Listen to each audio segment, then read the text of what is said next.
Hi, I'm Glenn Hughes. And I'm Ed Buzio. For 3 decades, I've been working inside a publicly traded company. And for over a decade, I've been an entrepreneur supporting companies like Glenn's from the outside. In this series, we look at the problems and challenges of the modern workplace and provide our ideas and advice from the inside and out.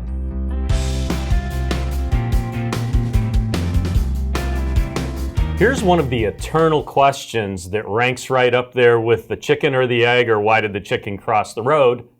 Can a boss and an employee be friends?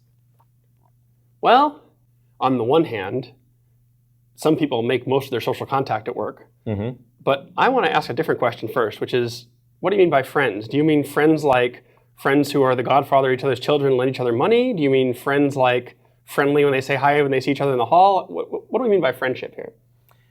It's a good question. There's a huge continuum of friendship, anything from friendly to godfather.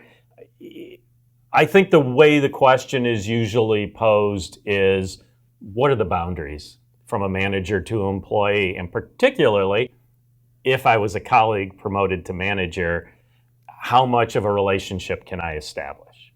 Yeah, and the other thing that you're bringing up is the question of establish versus maintain, because it's one thing to go try to make friends with, let's say, your boss, but if you were, in your example, a colleague for 10 years and you built collegial relationships and friendships and now your kids go to school together and now you're promoted to the boss, that's a different question, which is, do you have to break some of those ties or not? What do you think about that? Well, I think you definitely have to look at the boundaries. My best friend is someone I've known for 30 years and yet ended up managing me for about 7 years.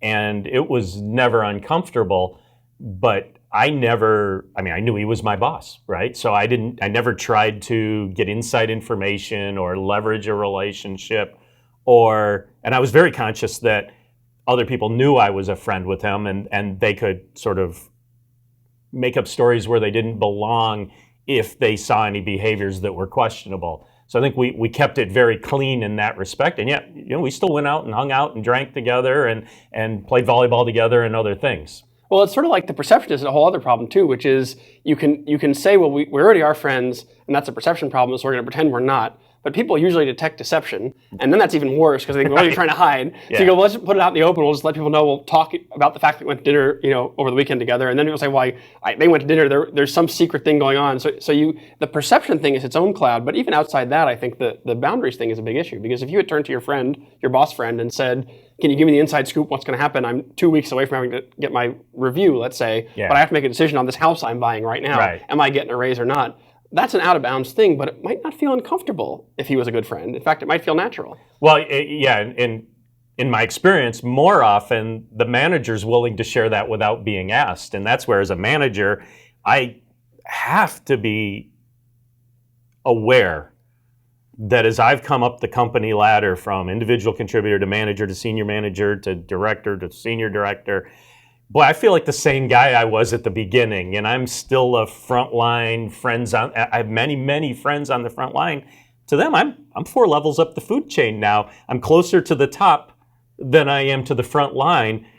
And so even something I say like, boy, I think the economy's taking a turn, I could be saying that just on a whim as a conversation. Right.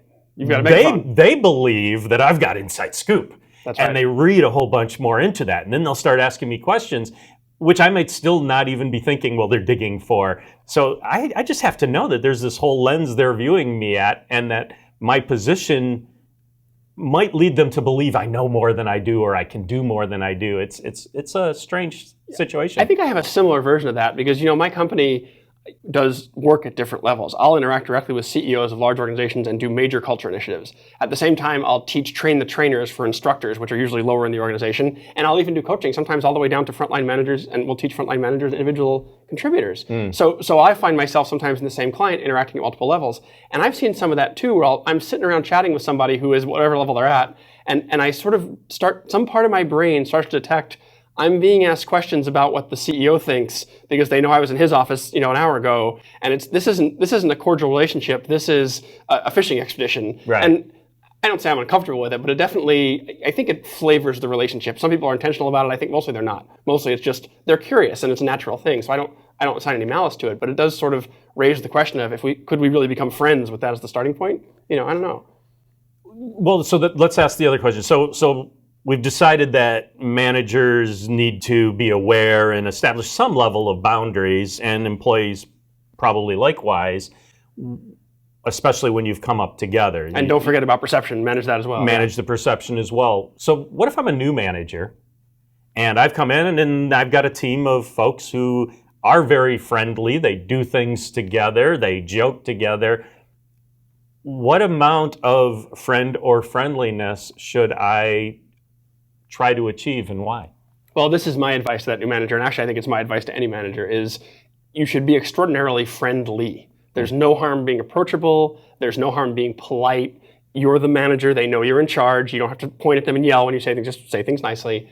And certainly you should engage with the group's, let's say, banter as they'll allow it. You shouldn't force yourself, because you realize they're going to feel pressured to let you in, so you shouldn't force yourself. But what you should really focus on, and this is my standard management answer, is focus on being a good manager. And by good, I mean two things. First of all, good at setting objectives and goals and letting them know what they're doing so they know what they need to do. And second, consistent and reliable, meaning they can learn to trust you. If you teach them you're trustworthy by saying what you're going to do and doing what you said you would do over and over again and being consistent, not only will you get friendly, you'll get mutual respect, which is maybe the closest thing to a sort of a friendship you can have. Maybe you can go further than that, but it's certainly the place to start. And I think that's where the focus should be if you're a manager.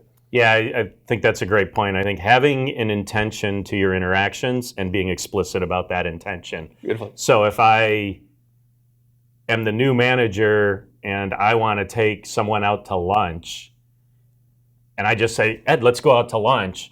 You're my employee. He's going to kill me. Well, we have no idea what you're going to think. What does he want? Yeah, it's, he wants to make friends with me. He wants my input on X. He wants, and whatever we talk about in that room is going to take a life of its own based on your assumptions against something I've not declared, and maybe even don't have an intention. If I decide my intention is, and I'm taking you out to lunch, I'll also be taking all the other guys and gals because one by one to I learn want about to it. Right. Yeah. have it, or we're all going out tonight as a team building exercise, or we're all going out tonight to talk about our approach to the customer. I think if you know your intention to the interaction, you make life a lot easier on yourself, and then you frame that for the other person so that the context is known.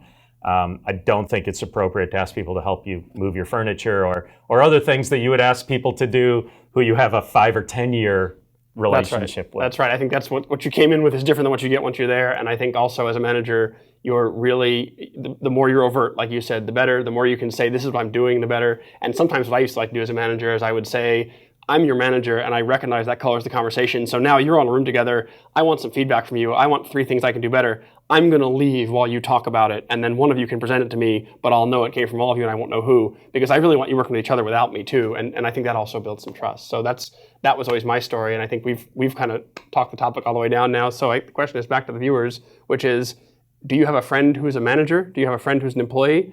Or are you trying to make friends with a manager or an employee? And how's that going?